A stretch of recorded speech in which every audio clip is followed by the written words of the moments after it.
लामा सामाजिक जानवर हैं और झुंड के रूप में दूसरों के साथ रहते हैं। उनका ऊन मुलायम होता है और इसमें केवल थोड़ी मात्रा में लैनोलिन होता है।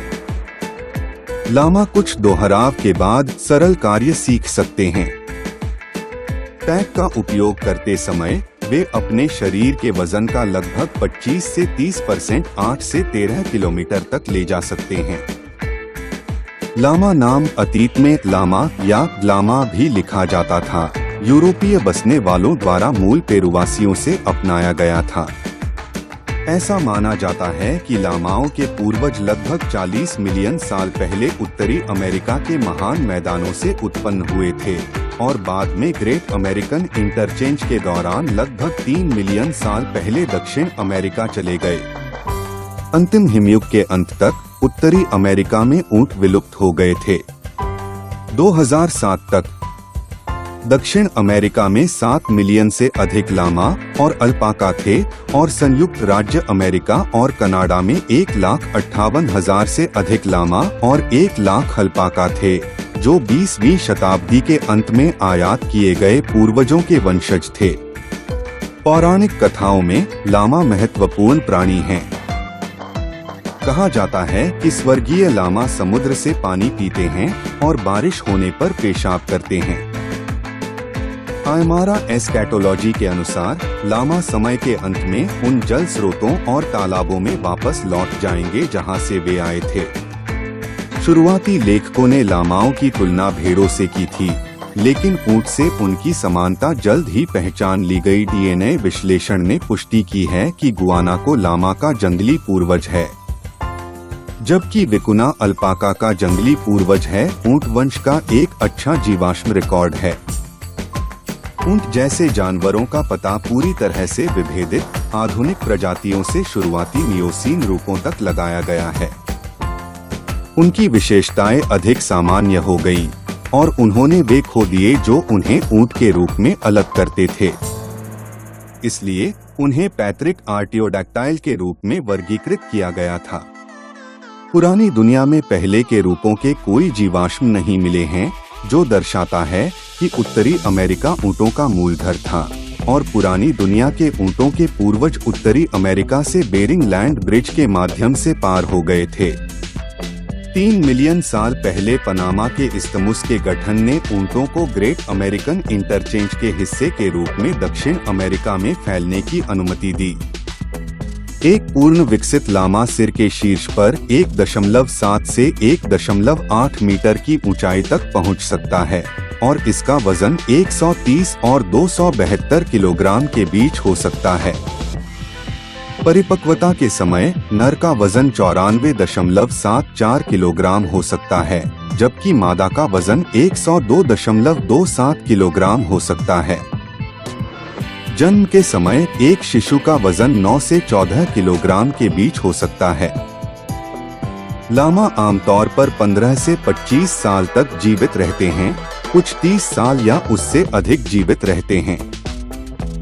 खोपड़ी आमतौर पर ऊंट जैसी होती है। बड़ी मस्तिष्क गुहा और कक्षाएं और कम विकसित कपाल लकीरें इसके छोटे आकार के कारण होती हैं। नाक की हड्डियां छोटी और चौड़ी होती हैं और प्रीमैक्सिला द्वारा जुड़ी होती हैं। कान काफी लंबे और थोड़े अंदर की ओर मुड़े हुए होते हैं, जिन्हें विशेष रूप से केले के आकार का कहा जाता है। कोई पृष्ठीय कुबड़ नहीं है। पैर संकीर्ण होते हैं। पंजे ऊंटों की तुलना में अधिक अलग अलग होते हैं। पूंछ छोटी होती है और रेशा लंबा, ऊनी और मुलायम होता है।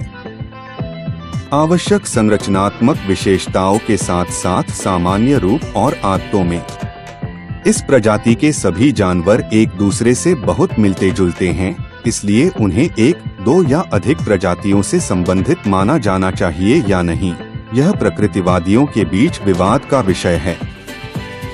लामा और अल्पाका केवल घरेलू अवस्था में ही जाने जाते हैं और आकार में परिवर्तनशील होते हैं और कई रंगों में होते हैं, जो अक्सर सफेद, भूरे या चितकबरे होते हैं। कुछ भूरे या काले होते हैं। गुआनाको और विकुना जंगली हैं। गुआना को लुप्त प्राय है। इसका रंग लगभग एक समान हल्का भूरा होता है जो नीचे सफेद हो जाता है। गुआनाको और विकुनिया निश्चित रूप से एक दूसरे से भिन्न हैं। विकुनिया गुआनाको की तुलना में छोटा, अधिक पतला और छोटा सिर वाला होता है। विकुना पहाड़ों की श्रृंखला के उजाड़ और ऊंचे हिस्सों पर झुंडों में रहता है जो लगातार बर्फ के क्षेत्र की सीमा पर हैं। चट्टानों और खड़ी चट्टानों के बीच पेरू में विभिन्न उपयुक्त स्थानों पर, इक्वाडोर के दक्षिणी भाग में और बोलीविया के मध्य तक दक्षिण में पाया जाता है। इसके व्यवहार यूरोपीय आल्प्स के चामोइस से बहुत मिलते जुलते हैं। यह उतना ही सतर्क, जंगली और डरपोक है। विकुना फाइबर बेहद नाजुक और मुलायम होता है और बुनाई के लिए बहुत मूल्यवान होता है, लेकिन प्रत्येक जानवर द्वारा उत्पादित मात्रा कम होती है। अल्पाका मुख्य रूप से जंगली विकुना पूर्वजों से उत्पन्न होते हैं, जबकि पालतू लामा मुख्य रूप से जंगली गुआनाको पूर्वजों से उत्पन्न होते हैं। हालांकि दोनों प्रजातियों के बीच काफी मात्रा में संकरण हुआ है। लामा और अल्पाका के अंतर अंतर विशेषताओं में लामा का बड़ा आकार, लंबा सिर और घुमावदार कान शामिल हैं। अल्पाका फाइबर आम तौर पर अधिक महंगा होता है, लेकिन हमेशा अधिक मूल्यवान नहीं होता। अल्पाका के पूरे शरीर में एक समान रंग होता है। लामा और ऊंट के बीच सबसे स्पष्ट दृश्य अंतर यह है कि ऊंटों में एक कुबड़ होता है, जबकि लामा में नहीं होता। लामा जुगाली करने वाले नहीं हैं, उनके पास एक जटिल 3 डिब्बे वाला पेट होता है जो उन्हें कम गुणवत्ता वाले, उच्च सेल्यूलोज वाले खाद्य पदार्थों को पचाने की अनुमति देता है। जुगाली करने वाले जानवरों, गाय, भेड़, बकरी में 4 डिब्बे होते हैं, जबकि लामा के पेट में केवल 3 डिब्बे होते हैं, रुमेन, ओमासम और एबोमासम। इसके अलावा लामा और अन्य ऊंट में एक बहुत लंबी और जटिल बड़ी आंत, कोलन, होती है। पाचन में बड़ी आंत की भूमिका भोजन के अपशिष्ट से पानी, विटामिन और इलेक्ट्रोलाइट्स को पुनः अवशोषित करना है जो इसके माध्यम से गुजर रहा है। लामा के बृहदांत्र की लंबाई इसे अन्य जानवरों की तुलना में बहुत कम पानी पर जीवित रहने की अनुमति देती है।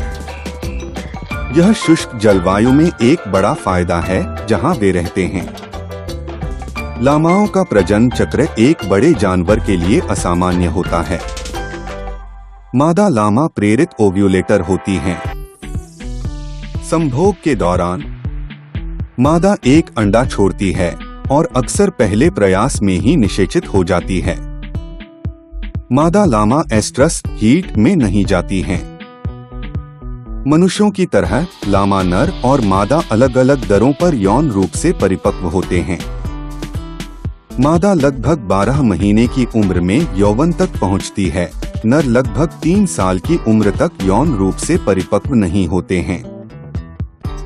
लामा की गर्भ अवधि 11.5 महीने 350 दिन होती है। मादा लामा अपने बच्चों को चाटती नहीं है, क्योंकि उनके पास एक जीभ होती है जो मुंह से 13 मिलीमीटर से ज्यादा बाहर नहीं निकलती। इसके बजाय वे अपने नवजात शिशुओं को सूंघती हैं और गुनगुनाती हैं। लामाओं को खिलाने के विकल्प काफी व्यापक हैं। वाणिज्यिक और खेत आधारित फीड की एक विस्तृत विविधता उपलब्ध है। प्रमुख निर्धारण कारकों में फीड लागत, उपलब्धता, पोषक तत्व संतुलन और आवश्यक ऊर्जा घनत्व शामिल हैं। युवा, सक्रिय रूप से बढ़ते लामाओं को उनके छोटे पाचन तंत्र की क्षमता के कारण परिपक्व जानवरों की तुलना में पोषक तत्वों की अधिक सांद्रता की आवश्यकता होती है। लामा जो अच्छी तरह से सामाजिक होते हैं और दूध छुड़ाने के बाद लगाम और नेतृत्व करने के लिए प्रशिक्षित होते हैं, वे बहुत ही मिलनसार और आसपास रहने के लिए सुखद होते हैं। वे बेहद जिज्ञासु होते हैं और ज्यादातर लोगों के पास आसानी से पहुंच जाते हैं। हालांकि बोतल से दूध पिलाने वाले या बचपन में ज्यादा सामाजिक होने और ज्यादा संभाले जाने वाले लामाओं को बड़े होने पर संभालना बेहद मुश्किल हो जाएगा। जब वे इंसानों के साथ वैसा ही व्यवहार करना शुरू कर देंगे जैसा वे एक दूसरे के साथ करते हैं, जिसमें थूकना, लात मारना और गर्दन पर हाथापाई करना शामिल है। जब सही तरीके से पाला जाता है तो लामाओं का मनुष्य पर थूकना एक दुर्लभ बात है। हालांकि लामा बहुत ही सामाजिक झुंड के जानवर हैं और कभी कभी झुंड में निचले दर्जे के लामाओं को अनुशासित करने के तरीके के रूप में एक दूसरे पर थूकते हैं।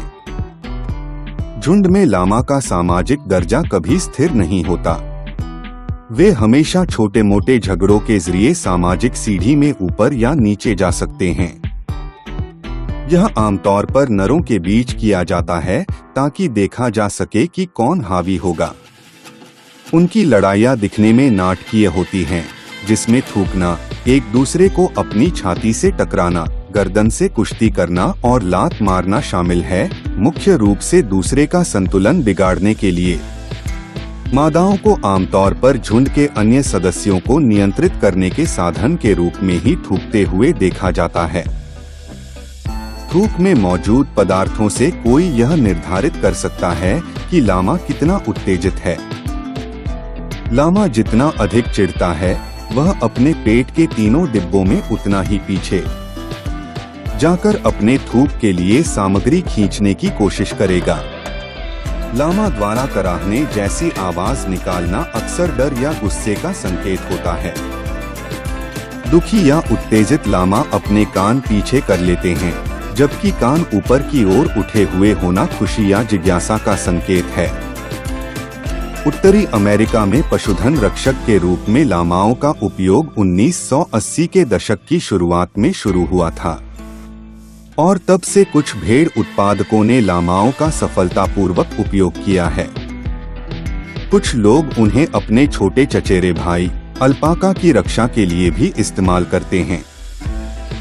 उनका उपयोग संयुक्त राज्य अमेरिका के पश्चिमी क्षेत्रों में सबसे अधिक किया जाता है, जहां बड़े शिकारी जैसे कोयोट और जंगली कुत्ते प्रचलित हैं। आमतौर पर एक बधिया किया हुआ नर का उपयोग किया जाता है। लामाओं को रक्षक के रूप में इस्तेमाल करने से कई उत्पादकों के लिए शिकारियों से होने वाले नुकसान में कमी आई है। हर साल बचाए गए पशुधन का मूल्य एक लामा की खरीद लागत और वार्षिक रखरखाव से कहीं ज्यादा है। हालांकि हर लामा इस काम के लिए उपयुक्त नहीं है, लेकिन ज्यादातर लामा शिकार को कम करने के लिए एक व्यवहार्य, गैरघातक विकल्प हैं, जिसके लिए किसी प्रशिक्षण और कम देखभाल की जरूरत नहीं होती है। लामाओं के पास एक महीन अंडरकोट होता है, जिसका उपयोग हस्तशिल्प और कपड़ों के लिए किया जा सकता है। मोटे बाहरी रक्षक बालों का उपयोग गलीचे, दीवार पर लटकाने वाली चीजों और लीड रस्सियों के लिए किया जाता है। फाइबर कई अलग अलग रंगों में आता है, जिसमें सफेद या ग्रे से लेकर लाल भूरा, भूरा, गहरा भूरा और काला शामिल है। डॉक्टरों और शोधकर्ताओं ने निर्धारित किया है कि लामाओं में एंटीबॉडीज होते हैं जो कुछ बीमारियों के इलाज के लिए उपयुक्त हैं। इंका साम्राज्य में लामा एकमात्र बोझ ढोने वाले जानवर थे और इंका के प्रभुत्व वाले कई लोगों में लामा चराने की लंबी परंपरा थी। इंका कुलीन वर्ग के लिए लामा का प्रतीकात्मक महत्व था और लामा की मूर्तियों को अक्सर मृतकों के साथ दफनाया जाता था। दक्षिण अमेरिका में लामाओं का उपयोग अभी भी बोझ ढोने वाले जानवरों के रूप में किया जाता है। साथ ही फाइबर और मांस के उत्पादन के लिए भी लामाओं को पहली बार 1800 के दशक के अंत में चिड़ियाघर प्रदर्शन के रूप में अमेरिका में आयात किया गया था। खुर और मुंह की बीमारी के कारण दक्षिण अमेरिका से पशुओं के आयात पर प्रतिबंध किया गया था। वाणिज्यिक रुचि की कमी के कारण 20वीं शताब्दी के अंत तक लामाओं की संख्या कम रही। 1970 के दशक में पशुधन के रूप में लामाओं में रुचि बढ़ने लगी और किसानों द्वारा पशुओं की बढ़ती संख्या के प्रजनन और उत्पादन के कारण लामाओं की संख्या में वृद्धि हुई। 1980 और 1990 के दशक में अमेरिका में लामाओं की कीमत और संख्या दोनों तेजी से बढ़ी। अमेरिका में लामा फाइबर या मांस के लिए बहुत कम बाजार होने और गार्ड लामाओं के मूल्य सीमित होने के कारण लामाओं का प्राथमिक मूल्य अधिक जानवरों के प्रजनन में था। अमेरिकी कृषि विभाग के अनुसार 2002 तक अमेरिका में लगभग 1,45,000 लामा थे और $2,20,000 तक में बिके थे। हालांकि जानवरों के लिए किसी भी अंतिम बाजार की कमी के कारण लामा की कीमतों और संख्या दोनों में गिरावट आई। महामंदी ने निवेश पूंजी को और भी अधिक सूखा दिया और अमेरिका में लामाओं की संख्या में गिरावट शुरू हो गई, क्योंकि कम जानवरों का प्रजनन किया गया और पुराने जानवर बुढ़ापे से मर गए। 2017 तक अमेरिका में लामाओं की संख्या 40,000 से नीचे गिर गई थी। हमारी वीडियो अच्छी लगी हो तो लाइक करें, शेयर करें। ऐसी जानकारी भरी वीडियो देखने के लिए चैनल को सब्सक्राइब करना ना भूलें।